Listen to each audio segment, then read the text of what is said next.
자, 이 4장을 보겠는데 제가 뭐 수업 시간에 늘 말씀드리지만 공부를 할 때 어떤 과목에도 마찬가지로 목차가 좀 중요한데요. 지금 이 4장은 거래라고 되어 있죠. 그러니까 3장까지는 회계하고 부기 얘기하고 그다음에 정보 얘기만 한 거예요. 그리고 개괄적으로 말씀드렸죠. 우리가 이제 앞으로 어떤 것들을 공부할 건지 그 정보 얘기를 했어요. 그럼 이제 구체적으로 이 기초회계 임무는요. 어떻게 기록할 건지 부기에 방점을 둔 거거든요. 그럼 부기에 가장 중요한 게 이 4장부터예요. 그래서 사실 어찌 보면 이 4장부터 나머지까지가 정말 중요한 거예요. 앞에는 이제 개괄적인 거니까. 그래서 이 4장은 뭐냐면 이제 우리가 그 복식부기는 장부기입이라고 했어요. 장부기입. 그러면 장부기입은 기록하는 건데 이 기록할 때 그냥 주먹국으로 막 기록하는 게 아니라 정보 이용자한테 정보를 제공하려면 어떻게 기록했는지 약속에 의해서 기록해야 되겠죠. 그래서 그 약속을 공부하는 게 복식부기예요. 지금 이거라고요. 그럼 처음에 기록할 때 기록의 대상을 알아야 될 거 아니에요. 그럼 뭐 어떤 걸 기록할 거냐 이게 바로 4장의 주제가 되는 거고 이걸 거래라고 한다는 거죠. 회계상 거래다 이렇게 얘기하고요. 이 회계상 거래의 얘기가 이제 이번 강좌의 수업 테마가 될 거예요. 그래서 이 회계상 거래는 우리 주택관리사 기출문제에서 매해는 안 나오지만 거의 뭐 경련 나오든가 해서 이제 가끔 등장해요. 문제가 쉽지만 그래도 꾸준히 나오는 파트입니다. 그래서 같이 한번 생각을 해볼게요. 이거 왜 하는지 아시겠죠? 그러면 이제 무엇을 기록할 것인가 공부하면 그다음 뭐 공부하겠어요?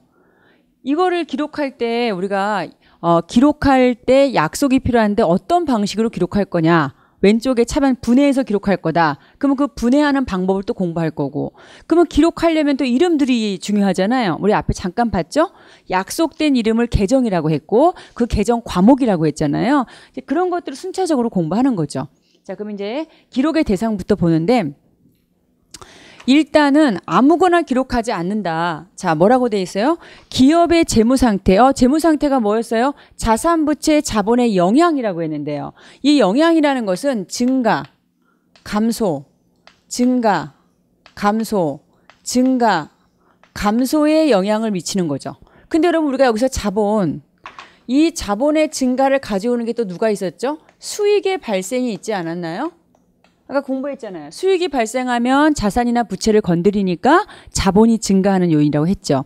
자, 이 자본이 감소하는 것 중에 또 누가 있었어요? 비용이 발생해도 자본이 감소한다고 그랬죠.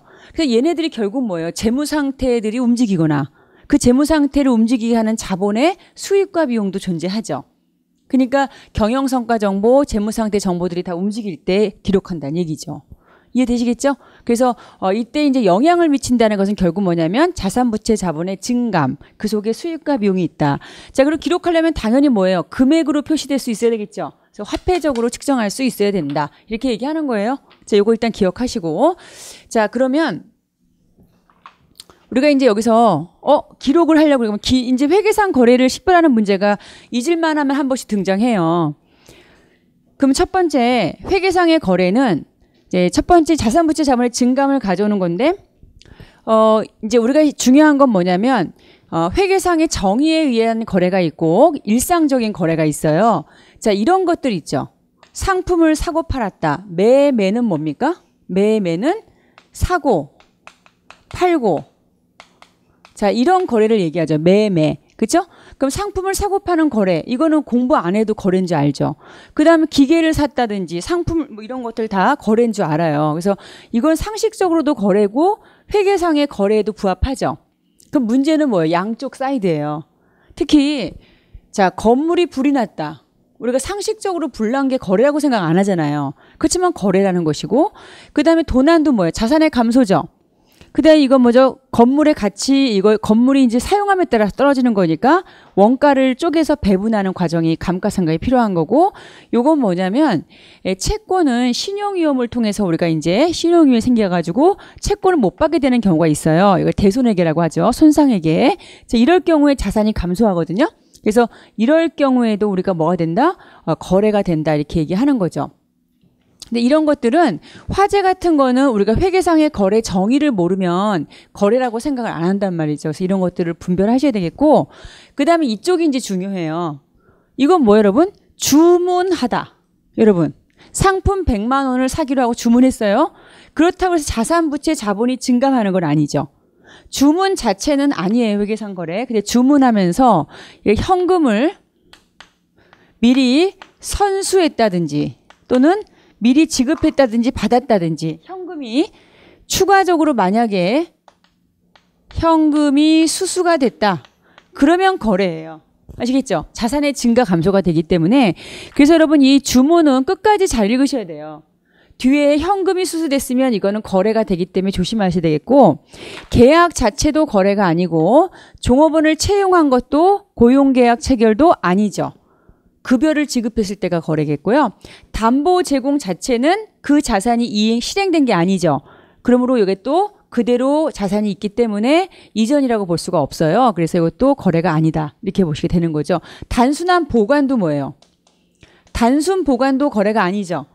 자, 여러분 이게 정말 단순한 것 같아요. 왜 중요하냐면 여러분 이 회계상의 거래 있죠. 이거 구분하는 게 중요한 시험에 잘 나오잖아요. 이게 왜 중요하다 그랬죠? 이 회계상의 거래는 기록을 한다, 기록하지 않는다? 기록을 한다는 거예요. 이게 중요한 거죠. 그렇죠? 그럼 얘는 뭐예요? 기록하지 않겠다는 거예요. 무슨 얘기인지 아시겠습니까? 그럼 우리가 앞으로 지금 이제 기록 대상인 거래를 가지고 부기를 하는데 장부를 기록하는데 그렇다면 이러한 기록의 대상인 회계상 거래는 특징들이 있을 거 아닙니까? 그게 뭐예요? 자산, 부채, 자본, 수입 비용이잖아요. 그러면 그들의 증감 변화가 발생하겠죠. 그것을 일정한 약속에 의해서 기록하는 방법들을 만든다는 거죠. 무슨 얘기인지 아시겠죠? 그래서 우리는 요것들만 기록할 것이다. 그러면 기록의 대상은 얘네들밖에 없죠. 이거를 가지고 우리가 약속의 법칙을 만드는 거죠. 그게 거래의 8요소가 되는 거예요. 아시겠죠? 자, 그래서 얘는 기록한다, 안 한다? 안 한다. 알겠죠? 자, 여기까지 봤어요. 자, 그러면 이제 일단은 우리가 기출문제에서 회계상의 거래인가 아닌가 묻는 문제가 나오는데 요즘의 문제는 여러분 시험이 좀 세련되어서 어떻게 나오냐면요. 뒤에 회계 처리 내용하고 접목해서 나와요. 뭐 공정가치 평가라 나온다든지 그다음 발생주의 개념을 묻는 걸로 나온다든지 이렇게 나온단 말이죠. 그래서 회계상의 거래가 아닌 거 묻는 거 하여튼 항상 시험 볼 때까지 기초지만 기억하고 있어야 되겠고요. 자, 보시죠. 뭐 이거. 같이 볼까요? 상품을 외상으로 매입하다. 항상 여러분 기초도 우습게 생각하지 마시고 이걸 이중적 시각으로 공부하셔야 돼요. 뭐가 들어왔어요, 기업에? 자산이 들어왔죠. 네, 자산의 증가. 동시에 뭐가 됐죠, 여러분? 부채가 증가했잖아요, 외상. 그러면 자본은 어때요? 0이에요.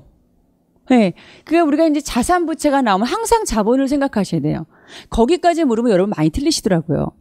그러니까 이 문제는 자산 증가하고 부채 증가했다. 자본은 0이지만 자산과 부채가 증가했으니까 회계상 거래 맞죠? 기록의 대상이다. 자, 두 번째, 기계장치를 샀죠.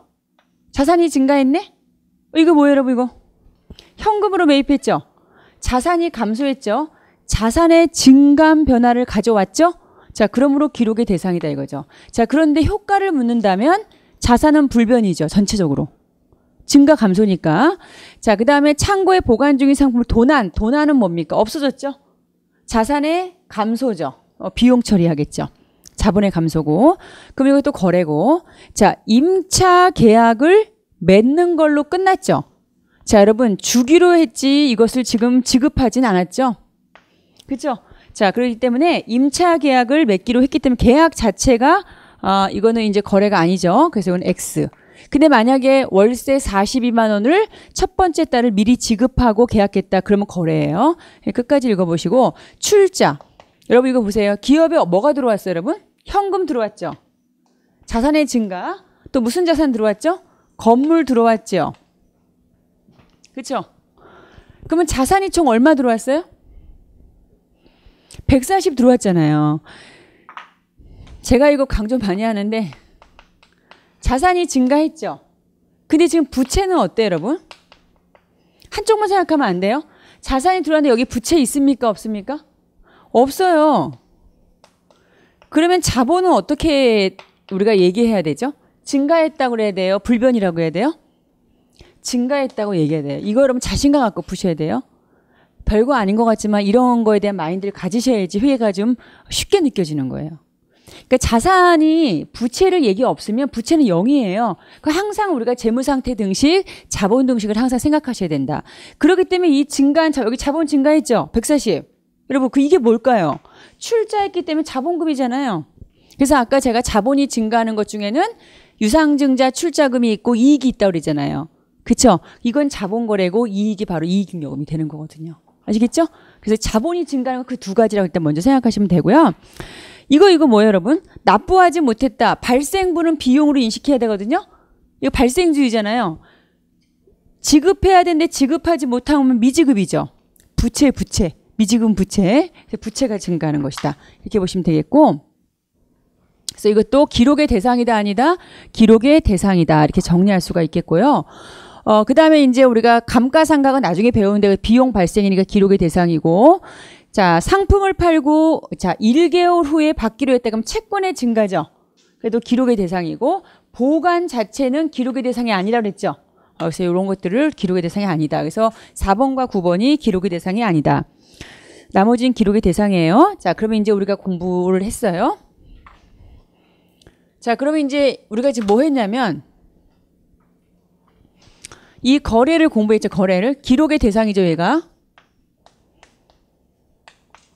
기록의 대상인데 이 기록의 대상이 어떻게 됐습니까, 여러분? 이게 자, 자산, 부채, 자본. 사실 기초회계는 이 8요소가 80%입니다. 사실 여러분. 이걸 잘 음미하시면 기초회계는 끝나요, 그냥. 엉뚱한 거 하지 마시고. 그럼 이게 지금 그냥 나온 게 아니고요. 이 거래의 정의에서 나온 거예요. 요거의 증감 변화라고 했죠. 자, 그러면 자산이 증가하거나 감소하거나 부채가 증가하거나 감소하거나 자본이 증가하거나 감소하는 걸 얘기하잖아요. 그리고 다시 한번 제가 말씀드리는데 요거는 뭐죠? 수익이 발생하거나 요거는 뭐죠? 비용이 발생해도 자본은 감소한다고 그랬죠. 그럼 끝났죠. 몇 개예요? 하나, 둘, 셋, 넷, 다섯, 여섯, 일곱, 8개죠. 예. 회계상의 거래의 정의에 지금 요소가 8개잖아요. 그럼 어떤 거래든 간에 내가 기록의 대상은 8가지 중에 나올 거 아닙니까? 그쵸? 그러면 우리가 이제 우리 옛날에 공부할 때 이런 거 공부했잖아요. 이런 거. 타치견산. 이거 약속이잖아요. 이 약속을 따박따박 지키면 교환법칙, 결합법칙이 나오잖아요. 그래서 우리 약속을 만든 거죠. 그 약속을 만드는데 이 기록할 때 요소가 8가지가 나올 텐데 이 8가지를 왼쪽과 오른쪽으로 배치를 시키는 거예요. 지정 좌석이에요. 지정 좌석. 그러면 이 배치시킬 때 얘를 흐트러지시면 안 되는 거죠. 반드시 그 자리는 지켜야 된다. 근데 이것도 주먹국으로 하는 게 아니고 재무상태표를 가지고 응용하는 거예요. 쉽게 얘기해서. 자, 보시죠. 이거를 뭐 이렇게 외우시는 분이 계세요. 이렇게 외우셔도 괜찮은데 우리가 기본적으로 좀 생각을 하시면 제가 지금 말씀드리는 내용을 잘 들으시면요. 시산표까지 한눈에 다 끝나요. 그러니까 잘 보시는데 우리 회계는 누가 참 중요하냐면 재무상태표가 중요해요, 여러분. 그래서 여러분 기출문제도 재무상태표 요소가 상당히 시험 기출 빈도가 높습니다. 자산부채 자본, 특히 부채까지. 자, 이 재무상태표. 이 재무상태표는 일정한 시점이라 했어요. 일정 기간이라 했어요. 일정한 시점. 그러니까 잔액이라고 그랬죠. 지난 시간에 이쪽에 뭐예요? 자산의 잔액이 있고 여기에 뭡니까? 부채의 잔액이 있고 이게 부채의 잔액이 있고 여기에는 무슨 잔액이 있어요? 자본의 잔액이 있다고 공부했고요. 세상에서 가장 중요한 회계 등식 요거잖아요. 모든 건 이걸로 다 얘기할 수가 있거든요. 자, 그런데 이게 잔액이라는 것은요. 이거 잔액이잖아요. 그럼 차변 잔액이네? 이 얘기는 뭐냐면 지난 시간에 제가 재무상태표 할 때 말씀드렸는데 잔액은 증가와 감소해서 요 남는 금액이 잔액이잖아요. 근데 어느 쪽이 남는다 그랬어요? 증가 쪽이 남는다 그랬죠? 그거 기억나시죠? 그렇기 때문에 우리가 재무상태표를 연상했을 때 요거 다 잔액이잖아요. 그렇기 때문에 이쪽이 다 자기 증가라고 생각하시면 되는 거예요. 요건 나중에 시산표 등식하고 같이 가거든요. 아시겠습니까? 그래서 재무상태표는 잔고표기 때문에 그 위치가 잔액이에요. 됐나요? 그럼 감소는 어디겠어요? 반대쪽이죠. 그래서 제가 노란 글씨가 자기 잔액의 위치고 이 잔액의 위치가 잔액시산표 등식이고 and 잔액의 위치를 물어보는 문제도 그대로 적용되는 거죠. 아시겠습니까? 자, 그럼 보세요, 여러분. 여기서 이 재무상태표 자산은 이쪽이었죠. 부채는 이쪽이죠. 이거 다 자기 잔액이죠. 됐나요? 그럼 이쪽이 증가, 이쪽이 잔액이라는 것은 증가 쪽이 크다는 얘기거든요. 우리 평상 잔액을 상정하니까. 그럼 감소는 반대쪽 이렇게. 그러고 이 자본은 수익하고 비용하고 관계 있잖아요. 얘하고 얘는 세팅이 되죠. 수익은 자본을 증가시킨다며. 그럼 바로 밑에 붙어 있어야 되죠. 비용은 자본을 감소시키죠. 반대쪽에 던져줘야 되죠. 이렇게 약속을 명확하게 처음부터 딱 틀을 잡아놓으면 얘가 흐트러짐이 없어요. 여러분 제가 이 기초회계 강의한 지가 진짜 오래됐어요. 오래됐고 옛날에 이제 상업학교 지금은 이제 상업학교랑 교과체제가 별로 없는데 교육체제가 별로 없는데 옛날에 있을 때 여상의 이제 상업부기 뭐 이런 과목이 있었어요. 그 과목에서 이제 한 학기를 이런 것만 배우는 거예요. 그게 어려워서 한 학기를 배우는 게 아니에요. 익숙해질 때까지 시간이 걸린다는 거죠. 언어기 때문에. 그러니까 여러분이 조금 보고 눈으로 몇 번 봤다고 내 거라고 생각하시면 안 되는 거거든요. 근데 이제 중요한 거는 요 약속이 처음 보는 약속이잖아요. 예? 그러니까 이게 완전히 익숙해지려면 어떻게 해야 돼요? 자꾸만 보고 이 약속대로 내가 자꾸만 생각을 해야 돼요. 아시겠죠? 그럼 이제 자산의 증가는 무슨 변? 차변이죠. 그럼 감소는 반대쪽. 자, 그러면 이게 이제 어떤 의미가 있냐면 이런 얘기예요. 기계를 살 수가 있고 팔 수가 있잖아요. 응? 여러분. 얘가 얼마나 똑똑한지 몰라요. 여러분 이 8요소 위치를 잘 해석하면 80%가 해결된다 제가 말씀드렸잖아요. 그렇죠? 그리고 이건 예외가 거의 없습니다. 예를 들어서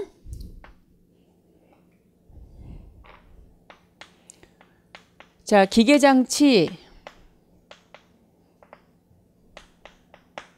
현금으로 구입했어요. 응? 그쵸? 그러면 기계장치가 어느 쪽에 와? 이쪽에 오죠. 그렇잖아요. 중요한 건 뭐냐면 여기서 얘도 자산이고 얘도 자산이잖아요, 여러분. 응? 근데 중요한 거는 우리가 약속을 어떻게 했지? 지정자석의 자산의 증가는 차변이죠. 그러면 기계는 이쪽에 와야 되는 거예요. 그렇죠? 그러면 나간 자산은 자산의 감소죠. 그럼 현금은 이쪽에 와야 되는 거예요. 내가 약속을 이해했다면 기계는 산 거지 판 게 아니죠. 무엇으로 샀다? 현금으로 산 거죠. 근데 이게 뒤집어질 수 있잖아요. 그걸 같이 해석하셔야 되죠. 만약에 기계장치를 10만 원을 현금으로 구입한 게 매각했죠. 처분했다. 뭐 원가 이런 거 따지지 말고. 그러면 이건 반대죠, 반대. 그러면 기계장치를 팔았기 때문에 똑같은 자산이 기계장치인데 기계장치가 이때는 이쪽에 와야 되는 거예요. 그렇죠? 그리고 현금을 일로 와야 되는 거예요. 그게 결국 뭐냐면 우리가 약속된 이름은 자산의 이름들이 무수히 많죠. 근데 그 자산의 이름들이 증가할 때는 무슨 변에? 차변에. 그 자산의 이름들이 감소할 때는 무슨 변에? 대변에 기록하기로 한 우리의 약속이란 말이죠. 이 약속은 어떻게 해야 돼? 지켜야 돼요. 지켜야 돼. 지켜야지 이중성과 대차평균의 원리가 적용되는 거거든요. 하다 보면 좀 재밌어요. 왜냐면 얘가 예외 없이 딱딱 맞거든요. 그래서 이거를 기초 시간에 익숙해져 노력하셔야 되고 일단 이 지정 자석을 모르면 안 되겠죠.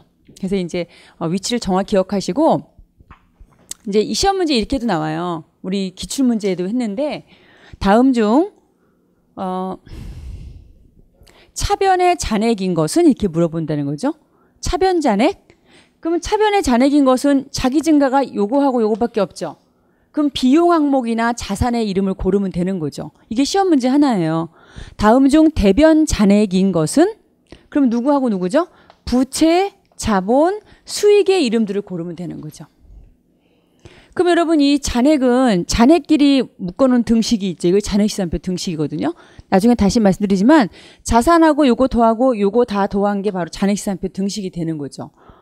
다 이 8요소에서 나오는 거죠. 그리고 이 8요소를 가지고 우리가 나중에 집도 다 지어요. 개정 과목 집도. 그건 이따 말씀드릴게요. 그래서 우리 이렇게 이제 약속해 놓고 어떻게 하냐면 자, 이제 이렇게 기록하기로 약속했어요. 자, 그리고 나서 이제 기록을 하는 거죠. 그러면 이제 기록할 때 이제 원리가 필요한데 우리 분명히 말씀드렸어요. 우리 앞에서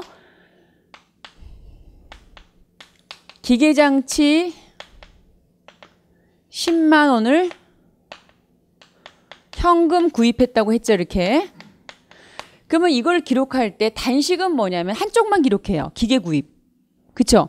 자, 그런데 복식은 어떻게 합니까? 기계를 기록함과 동시에 얘도 같이 공부하죠. 그러니까 예를 들어서 이쪽에 기계가 나왔다. 자산이 증가했다. 그러면 이게 어떤 대가를 지불했는지가 이쪽에 있다는 거예요. 만약에 대부분 이거 자산이니까 현금 줬다. 그럼 요거죠. 외상으로 했다. 그럼 요거잖아요. 그렇죠? 그래서 이중성이기 때문에 이쪽에 어떤 사건이 생기면 이거에 대해서 원인과 결과가 반드시 반대쪽에 내 짝지가 반드시 살아있어요. 우린 이것을 뭐라고 하죠? 이중성, 양면성이다 이렇게 얘기한다는 거죠. 그래서 제가 지난번에 말씀드릴 때 어떤 거래든 간에 회계 복식부기는 왼쪽과 오른쪽이 대응관계를 가지기 때문에 이중성이기 때문에 우리는 정보가 2개 이상 있다고 했죠. 보세요. 기계 샀죠? 돈 나갔죠. 그럼 현금 잔액을 관리하는 정보, 기계장치의 원가 정보 2개잖아요. 그렇죠? 이렇게 정리할 수가 있습니다. 자, 이것을 이제 우리가 거래 이중성에 의한 거래 8요소가 이렇게 생각해 볼 수가 있겠는데, 자, 그럼 구체적으로 하나씩 한번 따져보도록 할게요. 자, 거기 뭐 예시가 나왔는데요. 한번 먼저 그거 하기 전에 간단하게 익히 한번 해봅시다. 우리가 모두 좋아하는 자산이 뭐죠? 대표적으로 현금이죠. 뭐 싫어하시는 분 거의 없으시겠죠. 현금 100이 차변에 있으면 증가죠. 선생님 있죠? 그럼 증가하면 얘가 증가했을 때 증가한 이유는 이 넷 중에 하나가 있다는 거예요. 이렇게 넷 중에 하나가 그냥 현금이 하나 뚝 떨어지는 게 아니라는 거죠. 그래서 생각을 해보면 첫 번째는 어떤 게 있을까요? 외상대금 회수할 수 있죠. 우리 한번 연결해 보자고요. 외상대금은 채권이잖아요. 외상매출금을 받으면 돈 들어오죠. 그럼 이건 뭘까요? 돈을 빌릴 수 있죠. 100을 빌려서 현금이 들어올 수 있죠. 그 다음 이건 뭐죠? 출자. 출자를 100해서 현금이 들어올 수 있죠. 이건 뭐예요, 여러분? 대표적으로 이자 수익이 100이 생겨서 돈이 들어올 수 있잖아요. 이해되셨나요? 이렇게 우리가 어떠한 항목이 이렇게 차변 요소가 생겼으면 요 생긴 것에 대한 원인과 결과가 반드시 내 짝지가 이쪽에 있다. 그리고 그들의 금액은 같다. 이게 이중성이에요. 그래서 복식부기의 원리는 이중성, 양면성이다. 이렇게 우리가 얘기하는 거거든요. 그럼 거기 교재를 가지고 하나씩 해만 보는데 기초할 때요. 기초할 때 여러분 기초할 때 이거를 다 해석할 필요가 없어요. 그냥 이거 증가와 요거 4개, 요거 감소와 요게 이렇게 4개가 연결되는 것을 개괄적으로 보시면 됩니다. 뭐 요걸 다 해석할 필요는 없어요. 대응관계를 가져간다 이렇게 보시면 되는데 거기 교재 보면 자산이 증가하고 이 증가한 원인이 4가지가 이렇게 사례가 나왔죠? 여러분 그렇죠? 한번 같이 봅시다. 첫 번째, 자 자산이 증가한다. 상품을 50만 원 매입했죠. 상품은 우리가 기초 때는 자산으로 보거든요. 그럼 자산이 50만 원 증가했어요. 그리고 대변에 뭐하고 뭐가 나올 수 있습니까? 상식적으로. 그럼 생각해 봅시다. 이게 50만 원 증가했잖아요. 이렇게. 네? 상품이. 근데 이 상품이 자산이 증가하면서 나는 무엇을 이쪽에는 뭐가 나올 수 있죠? 돈 주고 살 수 있죠. 그럼 뭐가 감소했겠어요? 현금이 감소할 수 있죠. 그렇잖아요. 또 뭐 할 수 있을까요? 여러분 상품을 지난 시간에 공부했는데 상품을 사고 외상으로 하다. 뭐예요? 계정 과목? 외상매입금이죠? 칠판을 보고 외상매입금이죠? 계정 과목은 지금 조금 늦어도 괜찮은데 어쨌든 간에 부채가 생긴다는 거예요. 채무. 빚이잖아요. 빚. 상품 사는 돈 안 줬잖아요. 외상 별로 안 하세요? 외상 가끔 하잖아요. 그러니까 상품 사면서 외상으로 하다. 그러면 결국 우리가 예를 들어서 뭐 외상매입금 같은 부채가 증가할 수 있거든요. 무슨 얘기인지 아시겠죠? 자, 그런 것들을 생각해 볼 수가 있는데, 자, 이 문제는 지금 뭐냐면 현금으로 지급했기 때문에 자, 상품 자산 증가, 현금 자산 감소죠. 여러분 거꾸로 보면 어떻게 돼? 상품을 50만 원에 현금으로 팔다. 그럼 현금 자산 증가, 상품 자산 감소죠. 그게 왔다리 갔다리 해야 돼요. 그러니까 상품은 항상 여기 오는 게 아니에요, 여러분. 여기 오면 산 거지만 여기 오면 내가 판 거라고요. 현금이 여기 오면 뭐예요, 여러분? 증가고요. 여기 오면 내가 지급한 거라고요. 이게 탄력적으로 움직이셔야 돼요. 아시겠죠? 획일적으로 공부하시면 안 되고. 그 다음에 두 번째. 그러면 이제 우리 한번 이거 한번 해봅시다. 첫 번째 1번 상품이 지금 50만 원 증가했죠. 그리고 여기는 뭐예요, 여러분? 현금이 50만 원이 감소했죠. 그죠? 그럼 자산은 전체적으로 총액은 변함이 없는 거죠. 그런 것도 같이 생각하시라고. 자본도 불변이죠. 두 번째 보세요, 여러분. 두 번째는 부채를 우리가 이제 조달했죠. 그럼 뭐가 증가했어요? 여기에 뭐가 와요, 여러분? 현금이 오죠. 그렇죠? 얼마예요? 30이죠? 그럼 30이 오죠, 이렇게. 30만 원이 증가한 거 아시죠? 근데 이게 뭐 때문에 온 거예요? 돈을 빌렸잖아요. 빚. 이거 빚이잖아요, 빚. 이게 얼마? 30만 원이 증가했어요. 자, 이 두 번째 02번의 내용에서 자산은 총 얼마 증가했어요, 여기서? 자산은? 이 거래에서? 자, 여기 2번. 요 거래에서 자산은 얼마 증가했어요? 눈치 볼 필요 없어요. 그냥 보이는 대로 얘기하면 돼요. 자산. 30 증가했죠. 부채는 얼마 증가했어요? 30. 자본은 얼마입니까? 불변 0. 그렇죠? 이게 기출문제죠.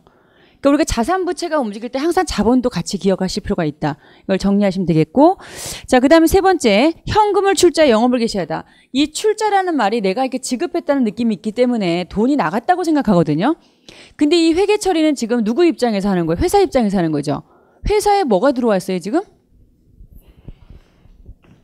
회사에 들어온 게 현금이죠.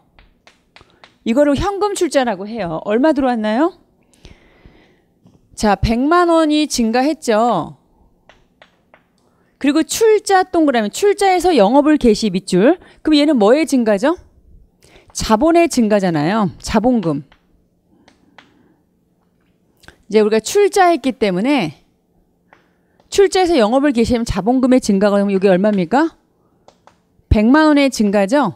여러분, 이 문제의 세 번째 경우는 자산은 모두 얼마 증가했어요? 100만 원. 부채는 0이죠? 자본은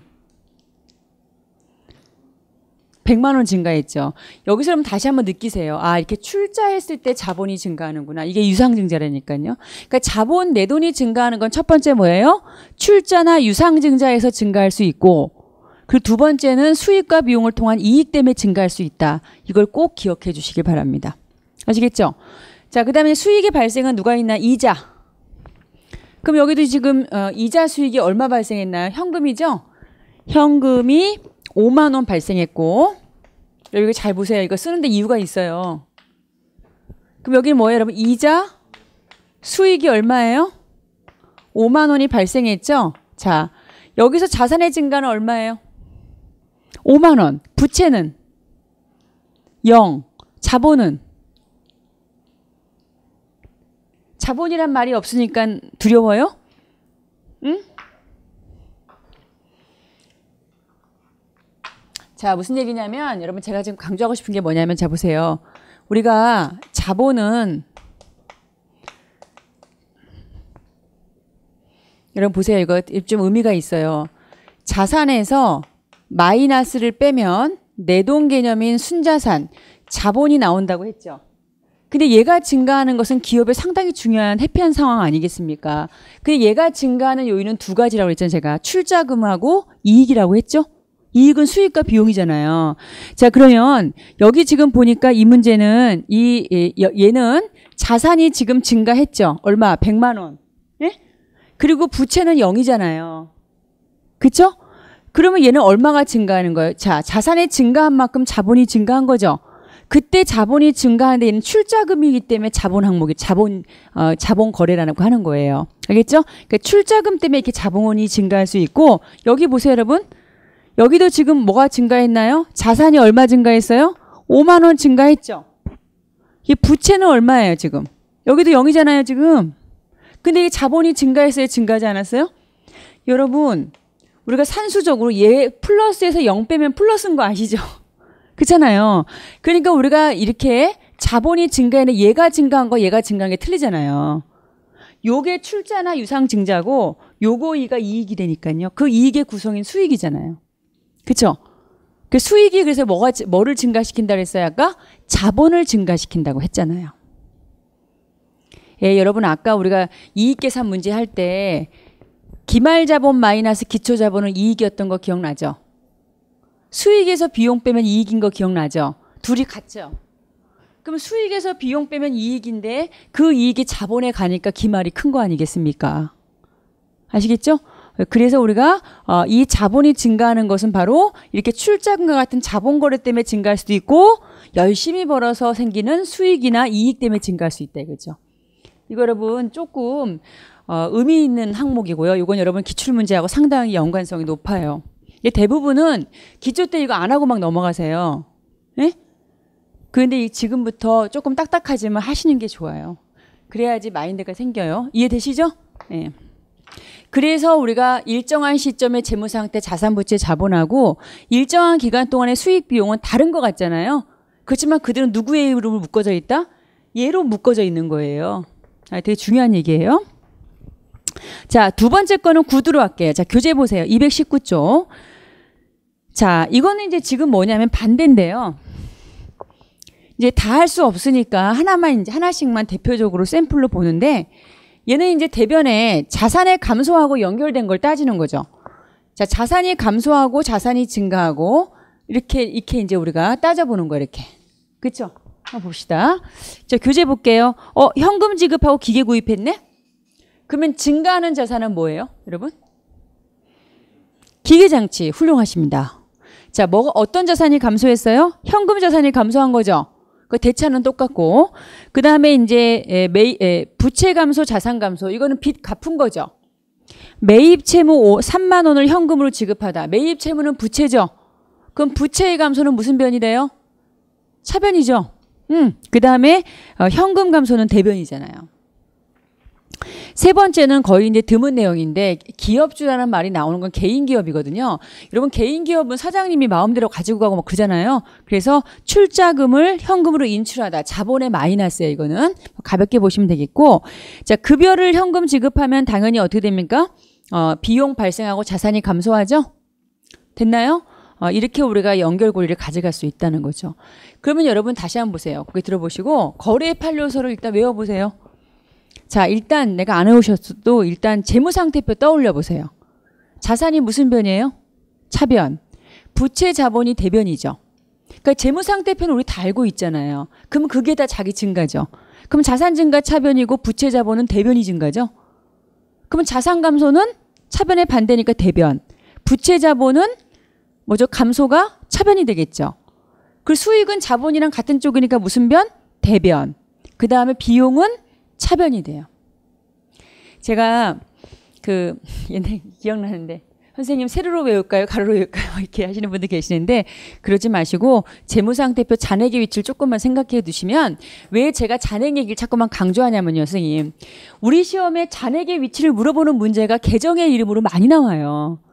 그럼 우리가 이걸 정리해 놓으면 한 내용을 가지고 적어도 문제 유형의 3가지 이상의 정리가 될 수가 있거든요.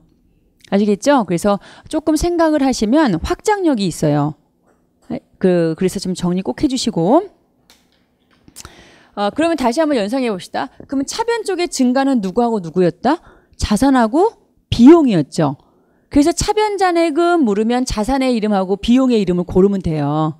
그 다음에 대변은 누가 했어요? 잔액이 부채, 자본, 수익이 있죠. 그러면 우리가 이제 대변 잔액인 것을 물으면 부채, 자본, 수익의 이름을 고르시면 되는 거예요. 그러면 여러분 보세요. 지금 이 거래의 결합관계 자체도 중요하지만 거래의 결합관계 자체의 위치도 한 문제, 그 다음에 잔액의 위치도 한 문제, 그리고 잔액 시산표 등식 문제 한 문제, 3문제가 나오는 거예요.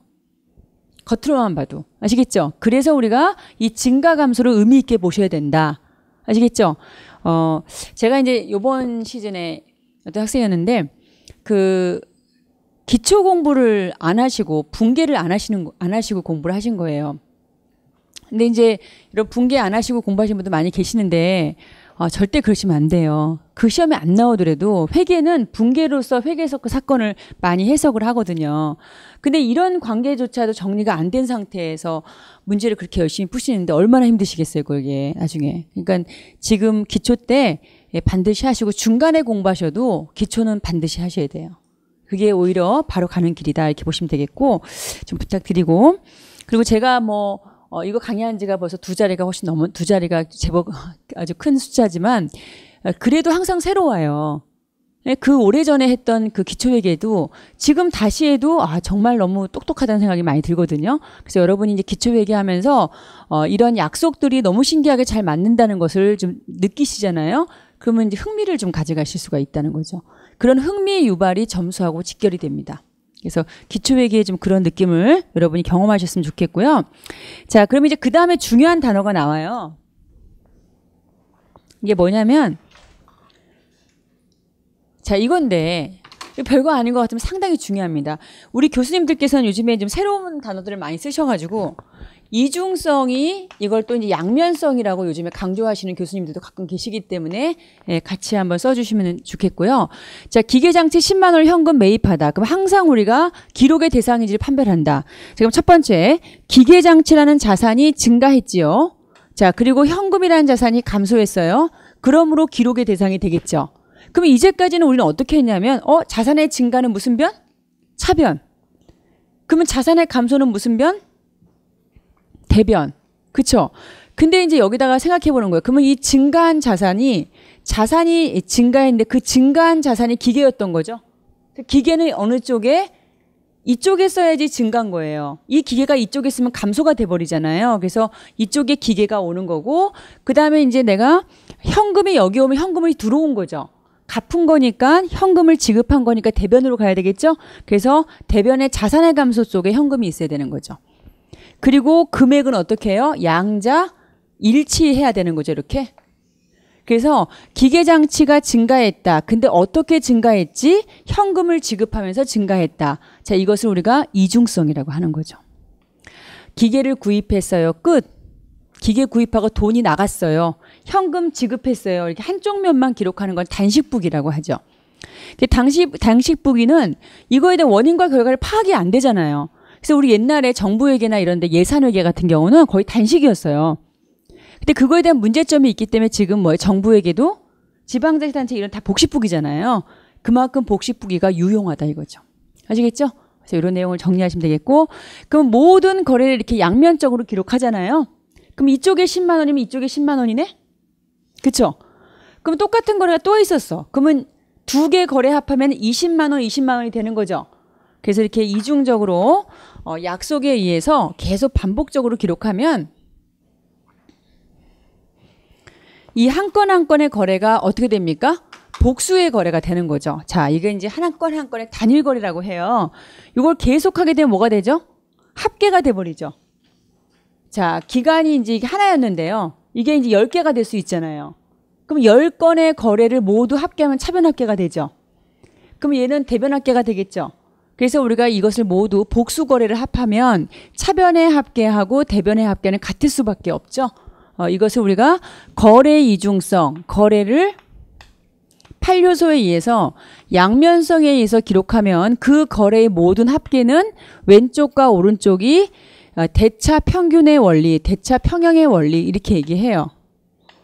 그래서 이거를 우리가 복식북이의 원리라고 그래요. 여러분, 이거를. 자, 여러분, 복식이 뭡니까? 복식. 이게 이거 이중성. 더블. 아시겠죠? 그래서 이중성에 근거한 기록의 방법 복식북이고요. 그 다음에 그 복식북이를 열심히 내가 실행한 결과 얻어지는 게 뭐다? 대차 균형의 원리라는 거죠. 그럼 우린 거꾸로 어떻게 될까요? 기말에 가봤더니 모든 금액이 이렇게 같아버려요. 이렇게. 그럼 나는 갑자기 무슨 생각할 수 있죠? 예외는 있겠지만 그러면 나는 기중에 어떻게 기록했다고 얘기할 수 있지? 이중성으로 기록했다고 예측할 수 있겠죠. 이것을 자기검증 기능이라고 해요. 그래서 이중성으로 기록하면 이 복식북이는 자기 스스로가 체킹할 수 있는 그런 검증 기능을 가지고 있다 이렇게 얘기하는 거죠. 그래서 거기 교재 보시면은요. 여러분 거기 219쪽에 4절 찾으셨나요? 첫 번째 줄에 제일 앞에 있는 거래 이중성 양면성 밑줄. 양면성이고요. 그 다음에 넘겨주시면 220쪽에 박스 그림 밑에 두 번째 줄 대차 평균의 원리라고 나오죠? 그죠? 근데 이 대차 평균 원리는 그냥 대차 평균이 되는 게 아니고요. 바로 이중성이 전제돼야 돼요, 여러분. 그래서 이제 이중성이 전제됐을 때 균형을 이룰 수 있다 이 얘기고, 따라서 기말에 균형을 이뤘다면 우리가 어떻게 검증할 수 있죠? 이중성으로 기록했다고 검증할 수 있다. 그래서 마지막 줄에 자기검증 기능이라고 써 있죠. 이 세 가지를 연결해서 다시 한번 복습해 주시기를 바랍니다. 아시겠죠? 자, 그러면 이제 거래의 분류가 나오는데요. 이거는 기출 문제는 거의 없었고요. 우리가 기초 회계니까 가볍게 보고 넘어가요. 어렵게 생각하지 마시고 그냥 이런 게 있었구나라고 보시면 돼요. 이 이제 거래의 종류는 여러 가지가 있는데 거래의 분류는 이 중에서 기초 회계에서는 이제 손익의 발생 유무에 따라서 세 가지로 구분해요. 그러면 손익이 뭐죠, 여러분? 이거 보세요. 이 뭐죠? 비용이나 수익을 손익이라고 해요. 그쵸? 그럼 얘가 전혀 발생을 안 해. 얘도 발생 안 하고 얘가 발생 안 해요. 그럼 누구끼리 움직이는 거예요? 자산부채 자본끼리 움직이는 거죠. 어떤 거래든 간에 절대로 수익 항목이나 비용 항목이 나오지 않는 거, 이런 것을 교환 거래라고 해요. 예를 들어서 뭐 상품을 외상으로 사다. 그럼 뭐예요? 자산의 증가, 부채의 증가, 그죠? 네? 기계장치를 현금으로 구입하다. 자산의 증가, 이렇게 되죠? 누가 안 된다는 거죠, 이렇게? 요게 절대로 안 되는 거. 이런 것을 우리가 교환 거래라고 한다. 그래서 거기 교재 보시면은 얘가 뭐가 있죠? 교환 거래는 현금을 매입하거나 외상 매출금 현금의 수익이 쭉 나와 있죠? 됐나요? 그래서 거기는 수익과 비용이 안 나와 있잖아요, 그림에. 그림에 수익 비용 안 보이죠? 자, 그런데 이제 손익 거래는 뭐냐면 누구를 터치해요? 말 그대로 손익이죠. 손익이기 때문에 바로 급여를 현금으로 지급하다. 짠. 급여를 미지급하다. 부채 증가. 이렇게. 그 다음에 이자를 현금으로 받다. 뭐 이런 거. 그죠? 그래서 수익하고 비용이 개입되는 걸 손익거래라고 해요. 거기 보세요, 얘를. 자, 얘 보시면 차입금 이자 지급. 이자 비용하고 대변 항목이죠? 됐나요? 그 다음에 수익 발생도 마찬가지죠. 그렇죠? 그래서 이런 것들을 우리가 손익거래라고 하고요. 그 다음에 혼합거래는 이제 짬뽕이 되는 거예요. 짬뽕이. 예를 들어서 요거 하나만 그냥 샘플로만 기억하시면 돼요. 뭐냐면 여러분 우리가 차입금을 갚았어요. 네? 네, 차입금 가는 거 그냥 대여금 받은 걸로 합시다. 대여금이 뭐죠? 돈 빌려준 거죠. 대여금 10만 원 하고요. 돈을 빌려주면 이자 받지 않나요? 그럼 이자 수익이에요? 비용이에요? 이자 수익이죠. 그럼 2,000원. 이거를 회수했어요. 그럼 뭐로 회수했을까? 현금으로 회수했겠지. 그죠? 그럼 이제 우리가 보시면은 이쪽에 현금이 얼마? 10만 2천 원이고요. 이 중에서 내가 대여금이 얼마 감소했어요? 이만큼 받았으니까 돈 들어왔죠. 그러면 채권이 얼마? 10만 원이 감소하고 그 수익이 얼마 발생했을까? 이게 된 거죠.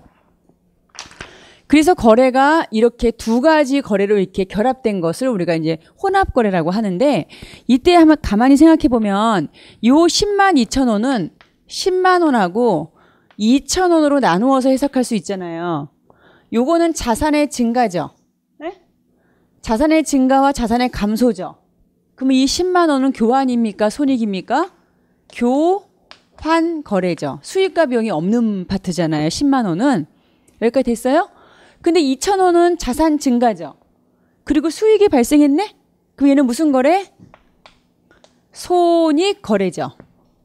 그래서 이렇게 동일한 거래를 분해했을 때 교환 부분하고 손익 거래 부분이 이렇게 공존하는 거, 이것을 우리가 혼합 거래라고 해요. 그래서 뭐 대여금하고 이자를 받았어요. 차입금하고 이자를 지급했어요. 뭐 이런 거 있잖아요. 그런 것들이 혼합 거래라고 합니다. 이거는 저희 기출문제에 그렇게 뭐 심도 있게 나오지는 않고요. 다만 기초회계 했기 때문에 거래의 분류 중에 이 정도는 한 번쯤 체크할 필요가 있다. 이 정도로 보시면 돼요. 너무 뭐 이렇게 고민하지 마시고요. 그래서 이제 보시면서 샘플 몇 개만 보시고 마무리하겠습니다. 이걸로 끝내요, 그냥 이거는. 네? 자, 이거 보세요, 여러분. 얘는 지금 뭐죠? 아니, 이거 자산이죠. 네. 그러면 우리가 자산이 총 얼마 증가했어요? 120이 증가했죠. 자산이 증가하고 출자니까 뭐의 증가죠? 자본의 증가죠? 그러면 수입 비용 전혀 없잖아요. 그럼 얘는 무슨 거래예요? 수입 비용이 있는 건 손익거래.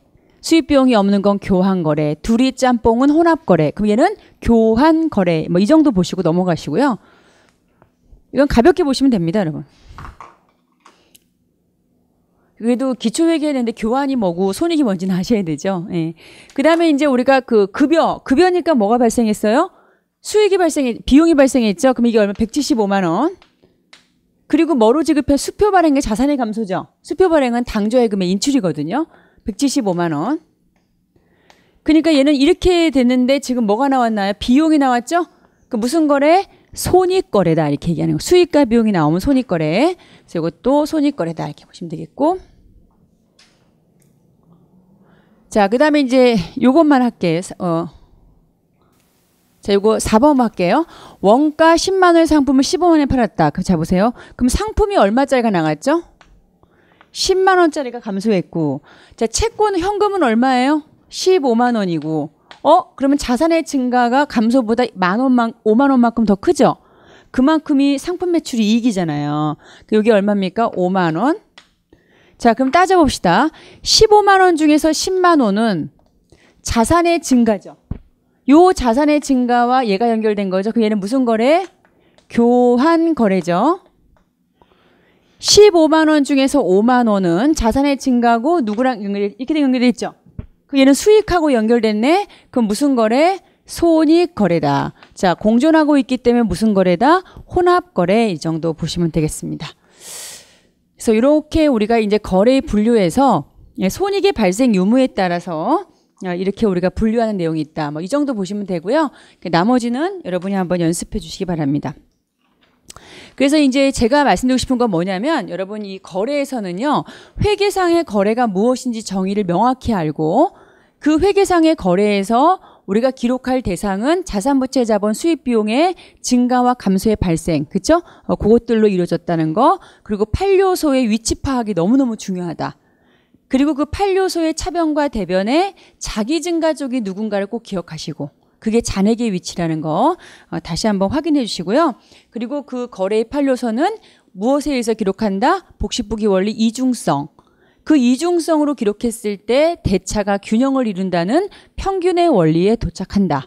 여기까지 확인해 주시면 되겠습니다. 거래의 분류는 가볍게 보셔도 돼요. 잠깐 쉬고 이제 우리 계정에 대해서 한번 살펴보겠습니다.